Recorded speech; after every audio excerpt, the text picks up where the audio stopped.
겠습니다. 안녕하세요.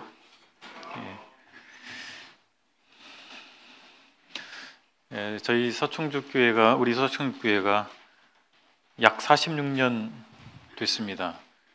약 46년 전 봄에 이 지역에 서충주교회가 시작이 됐는데 소수의 몇몇 분들이 믿는 분들이 생겨나게 됐고, 교회가 세워지지 않았기 때문에 다른 지역에 있는 교회로 차를 타고 이동을 해서 예배를 드렸던 한동안 그런 시간이 있었습니다.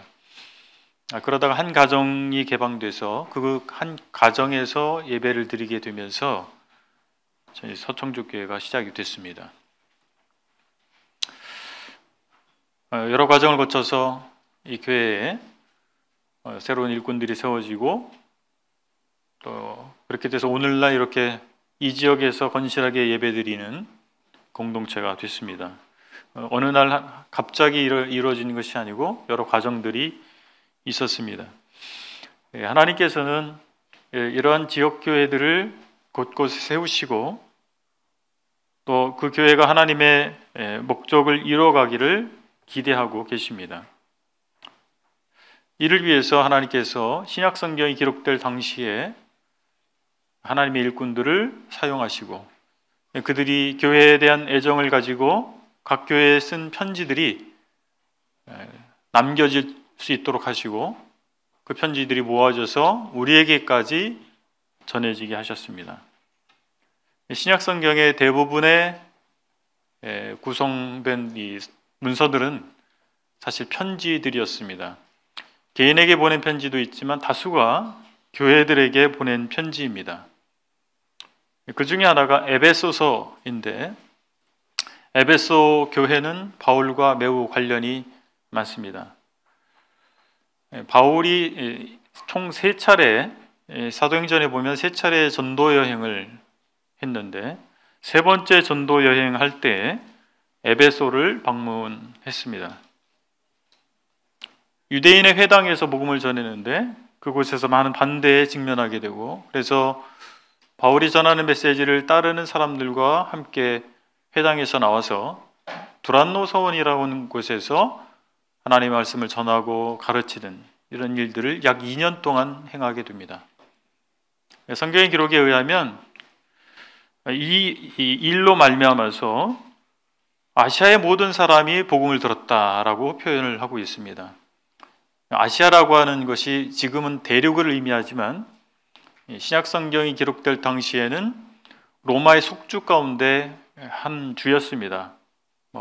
갈라디아, 아시아, 로마의 속주들이 거의 아자로 끝나게 됩니다. 그래서 아시아라고 하는 속주 중에 하나였고, 에베소라고 하는 도시가 속해 있는 속주가 아시아였죠. 오늘날로 말하면 청주에서 복음을 전했는데 충청북도에 있는 많은 사람들이 복음을 듣게 됐다, 이렇게 표현하면 되겠습니다. 이곳에서 복음을 전하게, 두란노 서원에서 2년 동안 바울의 사역을 통해서 많은 사람들이 회심하게 되고 자신들이 우상을 섬겼던 일들, 이런 것들에 대해서 돌이키는 역사가 일어나게 됐죠. 그래서 이 우상을 섬기는 일로 인해서 수익을 얻었던 이런 사람들이 또 반발하게 되면서 많은 소란이 이 지역에서 일어났던 곳이 바로 에베소였습니다. 그런가 하면 바울이 3차 여행을 지속해서 이제 유럽 고린도 지역으로 넘어가게 되고, 그것을 거쳐서 이제 3차 여행을 마감하면서 예루살렘으로 돌아오는 과정에서 밀레도 항구에 도착해서, 에베소가 그렇게 많이 멀진 않거든요. 그래서 에베소에 있는 장로를 청해서 교훈하는 내용이 사도행전 20장에 기록이 되어 있습니다. 바울이 이제 예루살렘에 돌아왔을 때 문제가 생기죠. 그곳에서 체포가 되고 로마로 압송이 됩니다. 그래서 로마에서 가택연금 상태에 있게 되는데, 그것이 바울의 1차 투옥이라고 우리가 알고 있습니다. 이 가택연금 상태에서 1차 투옥 기간 중에서 4편의 서신을 쓰게 됩니다. 그것을 옥중서신이라고, 감옥 가운데서 투옥 가운데서 썼다고 해서 옥중서신이라고 하는데 그 4편의 편지 중에서 가장 긴 편지가 바로 에베소서입니다. 이 옥중에서 이 특별한 인연이 있었던 에베소 지역에 있는 성도들을 위해서 바울이 쓴 편지가 바로 에베소서이고, 에베소서는 특히 교회가 무엇인가에 대해서 교훈해 주는 내용이 핵심 내용으로 우리가 알고 있습니다.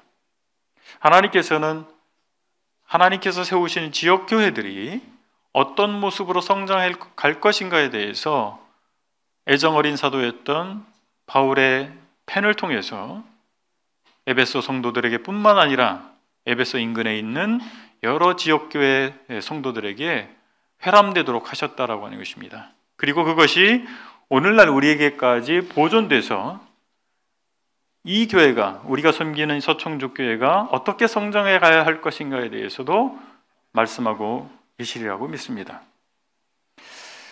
그래서 이번 올해에는 저희는 에베소서를 통해서 우리 교회가 어떤 방향으로 성장해 갈 것인가, 어떻게 나아갈 것인가에 대해서 에베소서를 통해서 함께 교훈을 나누기를 원합니다. 오늘은 그 첫 번째 시간으로 성경의 교회라고 하는 제목 하에 에베소서 1장 1절과 2절을 통해서 교훈을 얻도록 하겠습니다.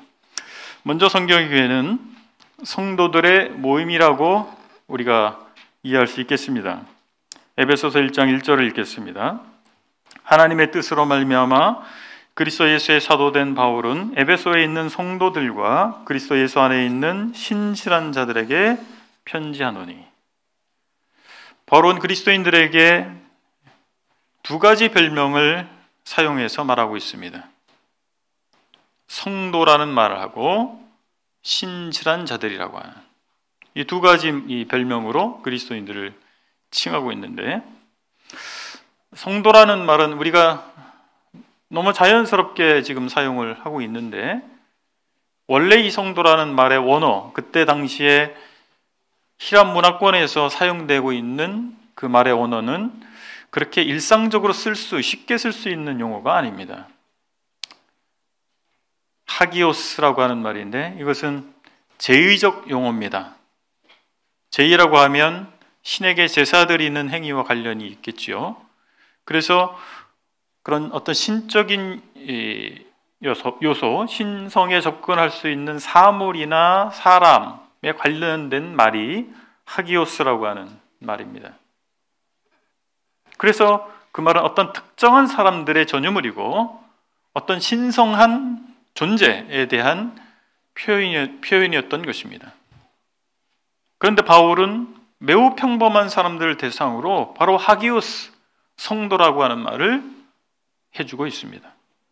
이때 당시에 예수 그리스도를 믿고 있었던 사람들 중에는 귀족들도 있었습니다만 대부분은 평민이거나 비천한 신분의 노예들이었습니다. 그런데 그들을 모두 아우르는 가운데서 성도, 곧 하기오스라고 표현하고 있는 것입니다. 신약성경 전반에서 성도라고 하는 용어는 어떤 숭배적인 개념을 갖고 있지 않습니다. 그리고 어떤 그 사람이 신성한 존재라고 하는 그런 의미를 부여하기보다는 단순히 예수 그리스도를 믿는 사람이라고 하는 표현을 성도라고 표현하고 있습니다. 우리는 어떻게 하기오스라고 하는 특별한 존재에게만 붙여줄 수 있는 그 명칭을 부여받게 됐을까요? 우리 스스로는 그럴 만한 자격이 없습니다.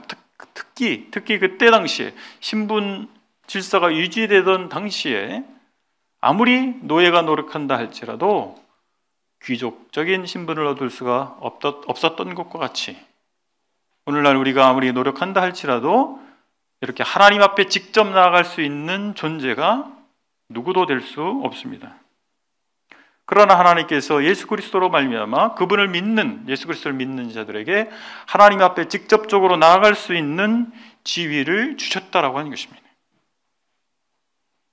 이것이 믿는 사람들에게 부여된 최고의 명칭 중에 하나입니다. 그것이 바로 성도입니다. 하나님께서는 우리를 부르셔서 하나님께 직접 나올 수 있는 존재가 되게 하시고 우리를 통해서 목적한 바가 분명히 있다라고 하는 것을 이 성도라고 하는 말을 통해서 보여주십니다.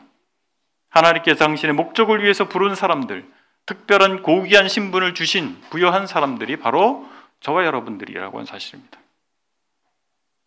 그렇기 때문에 우리가 성도라고 명칭을 부른다 할 것 같으면 우리는 분명히 하나님의 목적하심이 부여된 존재라고 하는 것이고, 그것을 위해서 살아가도록 구별된 사람들이다라고 하는 것을 기억해야 될 것입니다. 두 번째 명칭은 신실한 자들입니다.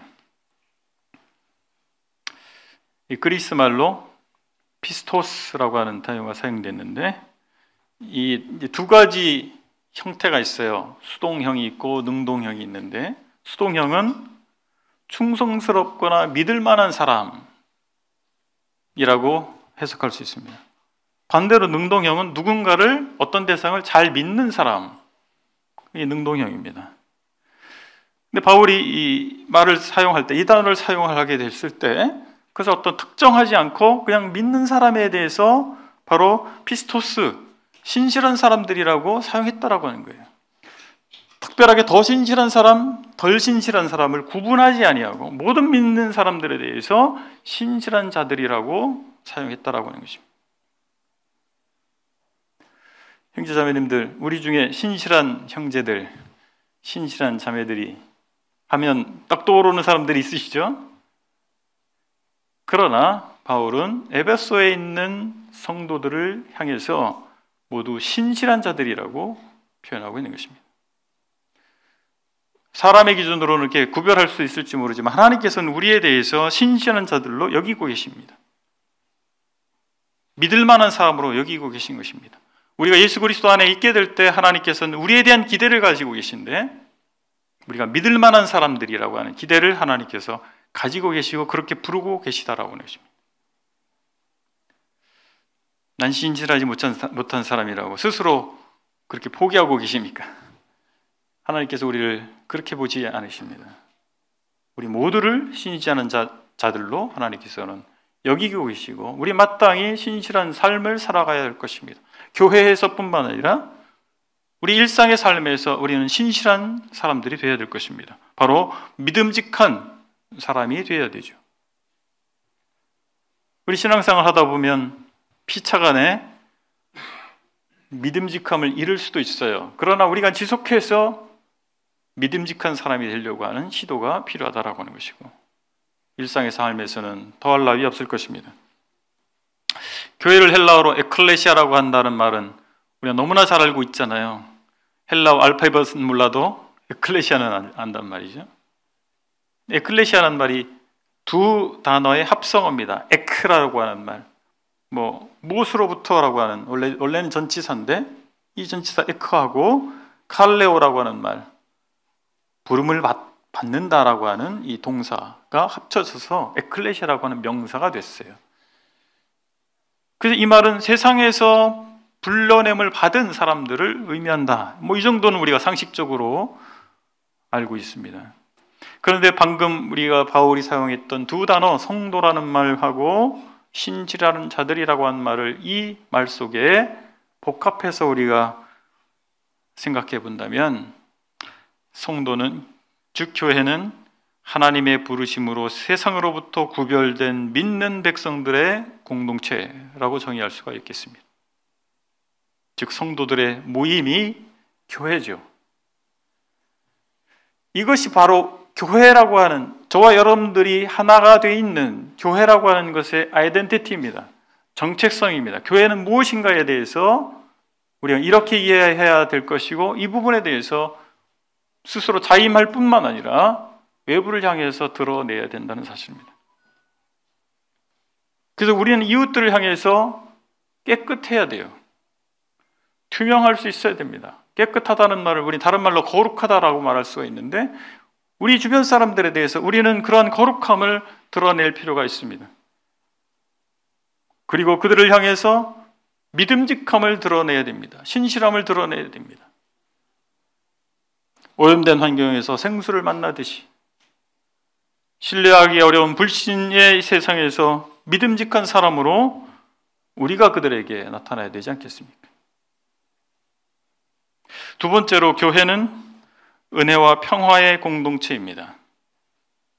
2절을 보시면 에베소서 1장 2절에 이렇게 말씀하고 있습니다. 하나님 우리 아버지와 주 예수 그리스도로부터 은혜와 평강이 너에게 있을지어다. 은혜라고 하는 말이 사람 이름으로 많이 쓰이더라고요. 성도들이 자녀 이름을 지으실 때 은혜란 말을 많이 써서, 또 성도 같은 경우에는 그 은혜가 어떤 은혜냐 구분해서 말을 해야 할 정도로 은혜란 말을 우리가 참 사모하는 말 중에 하나입니다. 은혜는 받을 자격이 없는 자에게 베풀어지는 하나님의 사랑이나 호의를 뜻합니다. 세상에서는 모든 것이 조건과 흥정으로 이루어집니다. 그래서 세상 사람들은 조건 없는 사랑을 이해할 수 없어요. 뭔가 호의가 베풀어질 때 저 사람이 나에게 왜 저런 호의를 베풀지? 무슨 의도가 숨어 있을까? 그렇지 않습니까?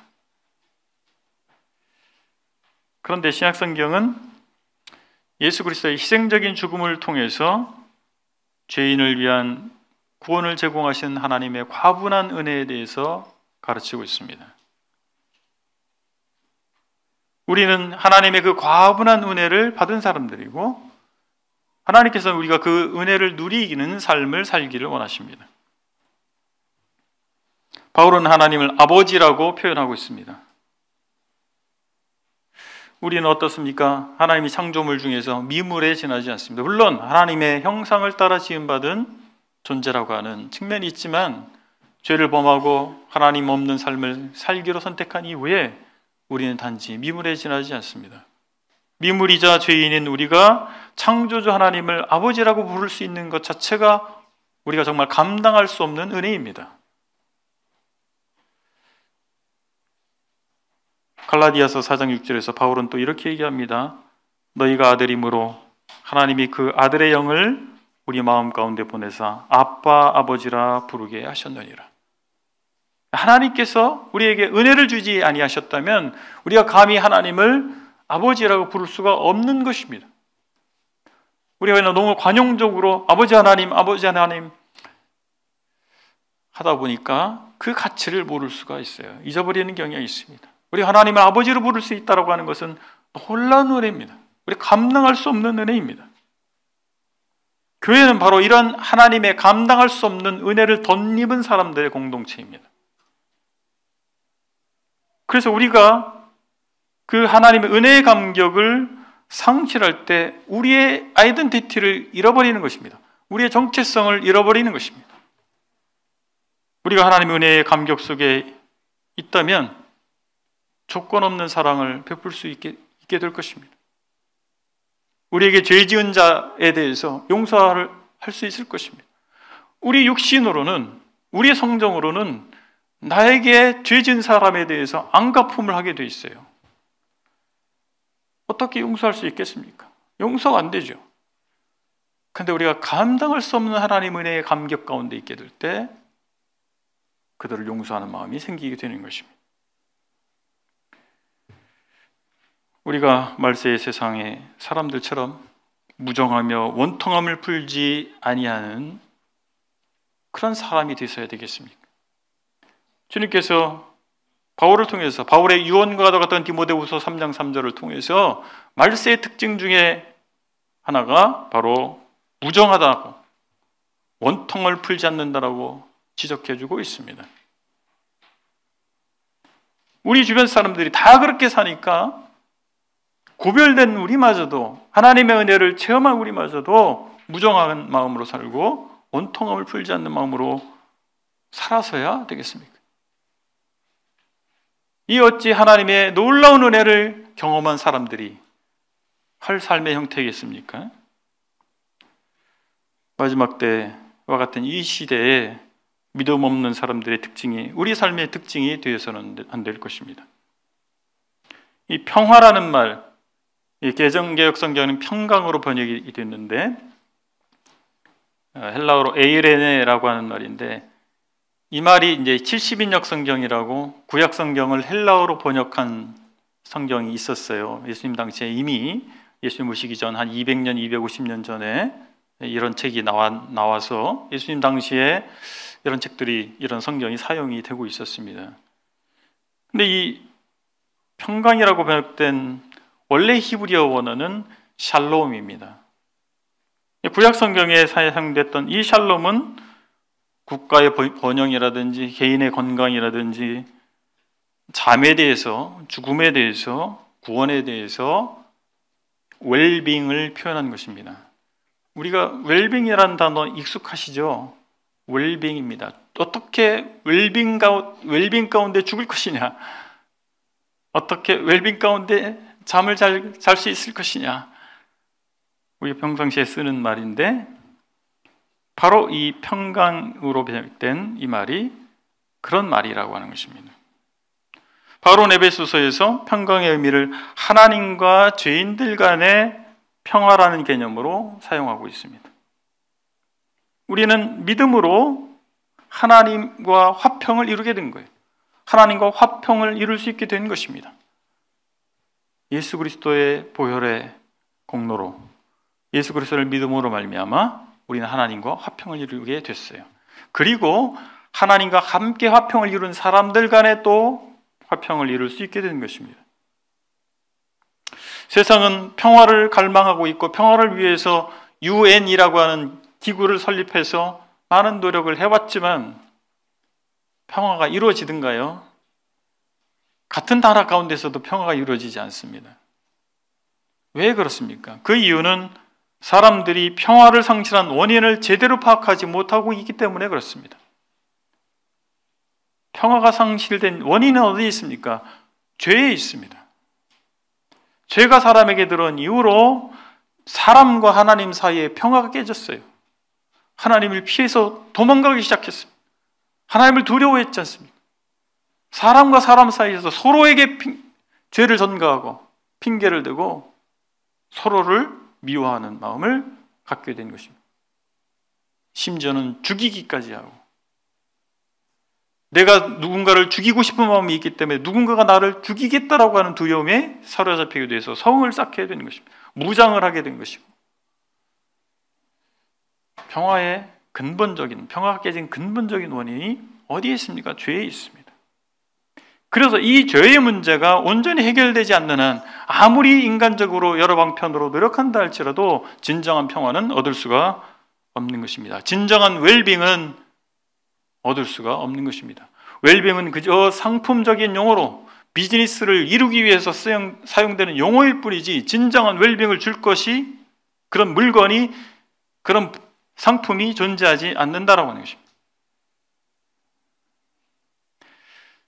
그러나 예수 그리스도 안에서 우리는 진정한 평화를 경험하게 됩니다.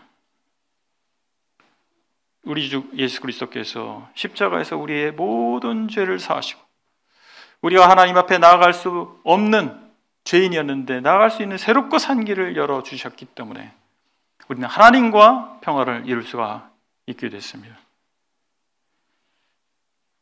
그래서 우리는 하나님 앞에 자유롭게 나아갈 수 있는 존재가 됐기 때문에 오늘 아침에도 우리는 하나님 앞에 나와서 예배를 드리는 것입니다. 이것은 놀라운 특권입니다. 하나님과 화평한 자들만이 누릴 수 있는 특권입니다. 우리 주님께서 십자가에 달려 죽으시지 않으셨다면, 우리 죄 문제를 해결하지 않으셨다면, 하나님 앞으로 나아갈 수 있는 새롭고 산 길을 열지 않으셨다면 우리에겐 불가능한 일이었습니다. 그것이 가능케 된 거예요. 우리가 예배 드릴 수 있다고 하는 것은 놀라운 축복입니다. 놀라운 특권입니다. 그래서 교회가 드리는 공적 예배는 마땅히 모든 구원받은 그리스도인들이 하나님 앞에 직접 나아가서 감사와 찬양을 올릴 수 있는 그런 장치를 가지고 있어야 될 것입니다. 그러한 예배 형태를 가지고 있어야 될 것입니다. 저와 여러분들이 누리고 있는 이 예배 형태는 그런 예배입니까? 아멘이십니까? 옆구리 찔러서 절받기 그렇다 할 것 같으면 형제님들 참여하셔야 돼요. 자유롭게 나아갈 수 있는 것입니다. 놀라운 특권입니다. 내가 하나님과 화목됐다라고 하는 것을, 하나님과 화평을 이루고 있다라고 하는 것을 누리는 시간이에요. 물론 우리가 우리 죄를 돌아보면서 눈물을 흘릴 필요도 있어요. 그런데 이 시간은 축제의 시간입니다. 여러분, 예수 그리스도를 만난 사람들이 오순절날 이 감격스러운, 그들이 매일 모여서 하나님을 찬양했던 그것이 막 죄를 슬퍼하는 것도 있었겠지만 어떤 것이 더 컸겠어요? 그 오순절날은 놀라운 기쁨과 환희의 경험이었던 것입니다. 축제의 시간인 거죠. 매주일 첫날 우리는 그 축제 시간을 이 공동체 가운데서 갖게 되는 것입니다. 또한 우리는 그리스도 안에서 다른 신자들과 평화할 수 있게 되었습니다. 에베소서 2장 14절에서 이렇게 말씀하고 있습니다. 그는 우리 위에 화평이신지라 둘로 하나를 만드사 원수된 것 곧 중간에 막힌 담을 자기 육체로 하시고. 많은 인간적인 요소들이 개입되면 분리와 다툼이 일어납니다. 그러나 우리 주님께서는 사람들 사이에 막혀있는 인간적인 장벽들을 제거하셨다라고 하는 거예요. 그래서 하나가 되게 하셨다라고 하는 것입니다. 이것이 놀라운 성령의 역사 아닙니까? 우리 주님 예수 그리스도의 보혈의 능력 아니겠습니까?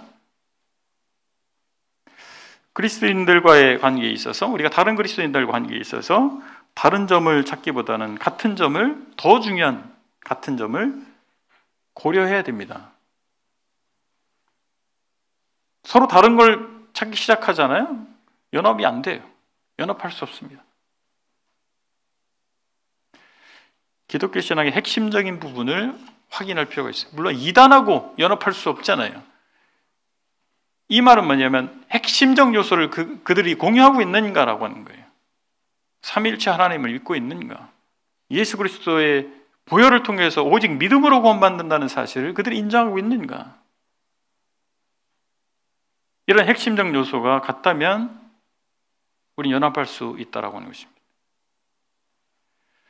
우리 선배님들은 1800년대 초에, 19세기 초에 이런 기치로 따로 모이시게 됐어요. 그 따로 모인 게 뭐 교파를 따로 하나 만들자 이렇게 한 것이 아니라 교파 간의 장벽을 초월해서 우리가 예수 그리스도를 믿는 사람들이 서로 손을 잡고 협력하고 함께 떡을 뗍시다 라고 하는 것이 그들의 목적이었습니다. 이것이 바로 형제운동의 정체성입니다. 우리의 정체성이 되어야 될 것입니다. 그런데 지역교회 안에서도 피차 자꾸 다른 점을 부각하려고 하는 시도들이 있다할 것 같으면 대외적인 것은 둘째치고 우리끼리도 연합할 수 없어요. 그래서 적어도 우리 안에서 같은 점이 무엇일까, 저 사람과 내가 같은 점이 무엇일까를 더 고민하고 그것을 더 부각해야 될 것입니다. 우리는 같은 예수님을 믿고 있습니다. 같은 성령의 인도하심을 받는 사람들이에요. 마지막으로 교회는 세상을 향해 이 평화의 복음을 전하고 실천해야 됩니다. 교회가 이 복음의 요소를 외면하고 다른 방식으로 공동체를 유지하거나 세워가려고 할 때 문제가 생깁니다. 바로 이 본질에서 벗어나는 것이죠. 교회는 믿는 사람들만의 리그가 돼서는 안 됩니다. 그들만의 리그라고 하는 신세대적인 표현이 있잖아요. 그들만의 리그, 우리끼리만의 축제, 우리끼리만의 사랑, 우리끼리만의 교제, 집단 이기주의라고 합니다. 이런 형태를 보이게 되니까 믿지 않는 사람들이 손가락질하는 거예요. 지들밖에 모르는 X라고 손가락질하는 이유가 무엇입니까? 우리만의 리그를 갖게 될 때 그렇습니다. 복음을 전하기보다는 자기들끼리만 모이고 세상 사람들에게 사랑을 전하기보다는 자기들끼리만 사랑하려고 하고, 이것이 집단 이기주의입니다. 또한 교회가 세상적 성공을 부추기고 그것이 하나님의 축복이라고 주장하고 믿지 않는 사람과 그것을 서로 얻어내려고 경쟁하게 만드는,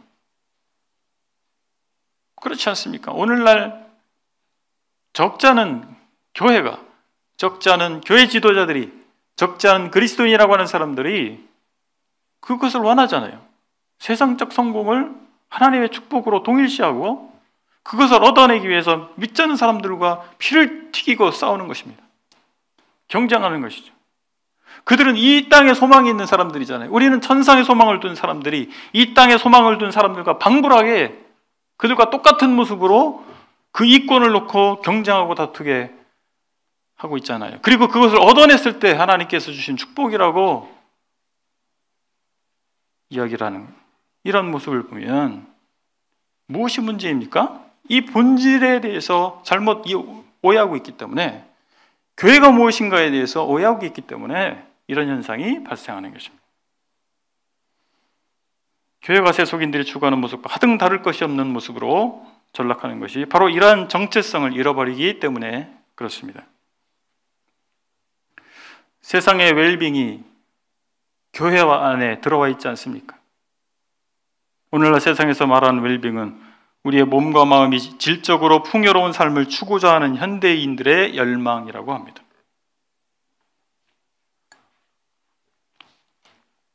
좋은 음식 먹고 격조 높은 문화를 즐기고 좋은 주거 공간과 자동차, 그리고 해외여행. 이것이 오늘날 우리 사회에 믿지 않는 사람들이 대부분 말하고 있는 웰빙입니다. 그것이 교회에도 들어와 있어요. 물론 우리가 쉼도 필요하고 그것을 무시해서는 안 됩니다. 우리가 60년대, 70년대처럼 그렇게 우리가 살아야 된다, 그것을 그렇게 말할 수 없어요. 우리 삶의 수준이 높아졌기 때문에. 그러나 그럼에도 불구하고 세상적인 웰빙의 개념을 교회 안에 끌어들였다기보다는 우리가 그렇게 영향을 받아서 그것을 추구하면서도 잘 모르고 있을 수 있다라고 하는 것입니다. 교회는 진정한 웰빙을 체험한 사람들의 공동체입니다. 진정한 웰빙, 그것을 우리가 체험하고 그것을 오히려 세상에 나눠줘야죠. 우리가 세상에 압도되기보다 세상이 우리에게 압도되어야 됩니다. 물론 마지막 때가 가까울수록 그러기가 쉽지 않지만 우리는 계속해서 이 부분을 위해서 기도해야 됩니다. 우리 스스로가 변화되기를, 우리 스스로가 변질되지 않기를 우리가 노력하지 아니하면 교회 역사가 보여주는 것 같이 많은 무리들이 생겨났지만, 그들은 정말 시작할 때 좋았지만 그들의 나중은 처음과 다른, 초심을 잃어버린, 그들의 선배들과 달라진 무리가 되어서 역사 가운데서 사라져갔습니다.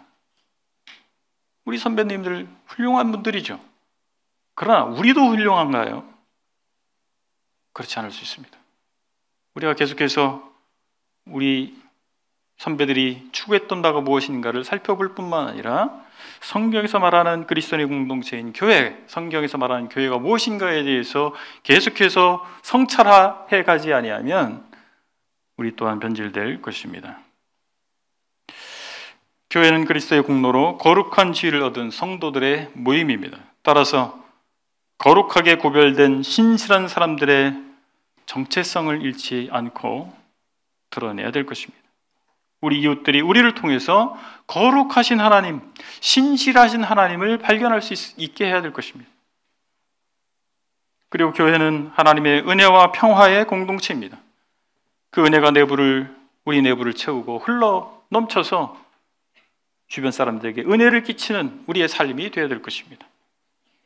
예배를 통해서 하나님과의 평화를 누릴 뿐만 아니라 동료 그리스도인과 함께 손을 잡고 세상에 외쳐야 됩니다. 그리스도의 평화의 복음을 증거하는 공동체가 되어야 될 것입니다. 잠시 기도하시겠습니다. 아버지 하나님, 하나님께서 이 땅에 교회를 세우시고 하나님의 은혜를 덧입은 사람들의 공동체로서 세상에 은혜를 끼치게 하시고 평화의 복음을 전하게 하시는 분이신 것을 감사합니다.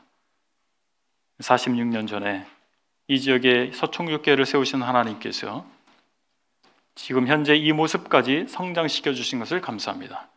아버지 하나님, 저희가 자만하지 아니하고 성경에서 말하는 교회가 무엇인가를 지속적으로 확인하고 성찰해서 하나님께서 우리를 통해서 역사하시고자 하시는 그 목적하신 바가 우리 생애 가운데에서 잘 이루어질 수 있기를 원합니다. 뿐만 아니라 주님께서 오실 때까지 이 교회가 더 성장하고 아름답게 발전해서 하나님을 기쁘시게 하는 교회가 될 수 있기를 원합니다. 감사드리며 예수 그리스도의 이름으로 기도했습니다. 아멘. 예, 감사합니다.